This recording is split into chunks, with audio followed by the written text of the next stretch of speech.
यह कहानी उत्तर प्रदेश की एक साधारण पृष्ठभूमि से आने वाली उस लड़की की जिसके सपने तो बड़े थे लेकिन रास्ता आसान नहीं था। स्कूल के दिनों में पढ़ाई में औसत से पीछे माने जाते थे। क्लास में आगे बैठने का आत्मविश्वास नहीं था, इसलिए अक्सर आखिरी बेंच उसकी पहचान बन गई। टीचर्स को भी कभी अंदाजा नहीं था कि पीछे बैठने वाली यह छात्रा एक दिन देश की सबसे कठिन परीक्षा पास करेगी। लेकिन कहते हैं हालात इंसान की काबिलियत तय नहीं करते बल्कि जज्बा करते। कहते हैं हार मान लेना ही असली हार होती है। आज हम आपको ऐसी कहानी बताने जा रहे हैं जो न सिर्फ प्रेरणादायक बल्कि उन लाखों युवाओं के लिए उम्मीद भी है जो बार बार असफल होने के बाद खुद पर सवाल उठाने लगते हैं।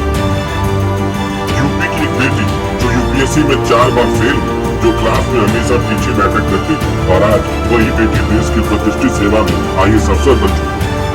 क्या कभी सोचा है कि क्लास की पिछली बेंच पर बैठने वाली साधारण सी लड़की एक दिन देश की सबसे कठिन परीक्षा पास कर सकती है? आपका जवाब शायद ना में हो, लेकिन आईएएस तृप्ति कलहंस की कहानी आपकी सोच बदल सकती है। आईएएस तृप्ति कलहंस खुद को गर्व से बैक बेंचर कहती। उन्होंने साबित कर दिया कि स्कूल की रैंक जीवन की दिशा तय नहीं करती। एक एवरेज छात्रा से देश की सबसे प्रतिष्ठित सेवा तक का उनका सफर किसी फिल्मी कहानी से कम नहीं। अक्सर माना जाता है कि यूपीएससी सिर्फ किताबी कीड़ों या स्कूल टॉपर्स के लिए, लेकिन उत्तर प्रदेश के गोंडा जिले के रहने वाली तृप्ति कलहंस ने इस मिथक को जड़ से उखाड़ फेंका। वो पढ़ाई में औसत लेकिन उनके इरादे फौलादी थे। उनके सफर की सबसे बड़ी चुनौती तब आई जब वे लगातार 4 बार यूपीएससी परीक्षा में फेल।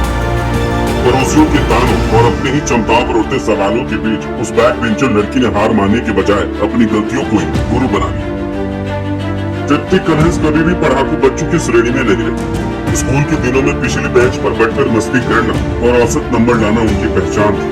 तृप्ति कलहंस ने Fatima senior secondary school Gonda से 12वीं पास की। इसके बाद उन्होंने दिल्ली यूनिवर्सिटी के कमला नेहरू कॉलेज से बीकॉम की डिग्री हासिल की।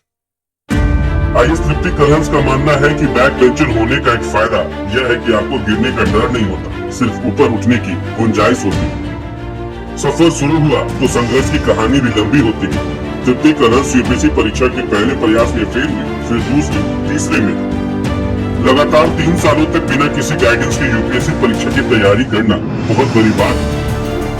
प्रीलिम्स तक नहीं निकाल पाने की वजह से वह सेल्फ डाउट से घिर गई। इस दौरान परिजनों और रिश्तेदार उन पर दबाव भी डालने लगे। इससे उनकी तैयारी पहले से भी ज्यादा प्रभावित हो रही।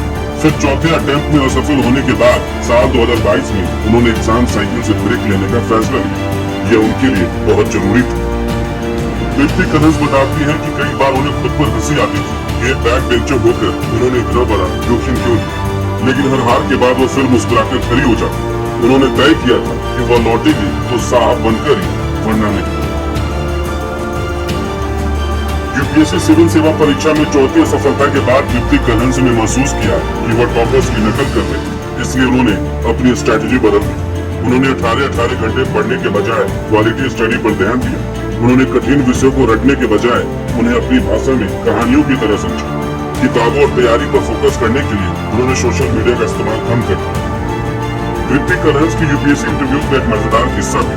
तृप्ति कलहंस की यूपीएससी इंटरव्यू के दौरान उनकी सादगी और ईमानदारी ने बहुत को प्रभावित किया। जब उनसे उनकी शैक्षिक पृष्ठभूमि के बारे में पूछा गया तो उन्होंने बिना किसी हिचकिचाहट की अपनी एवरेज परफॉर्मेंस और संघर्ष को स्वीकार किया। बोर्ड स्कूल में एक ऐसी अवसर दिखी जो किताबी ज्ञान से नहीं बल्कि जमीनी अनुभव और हार से तब कर आई।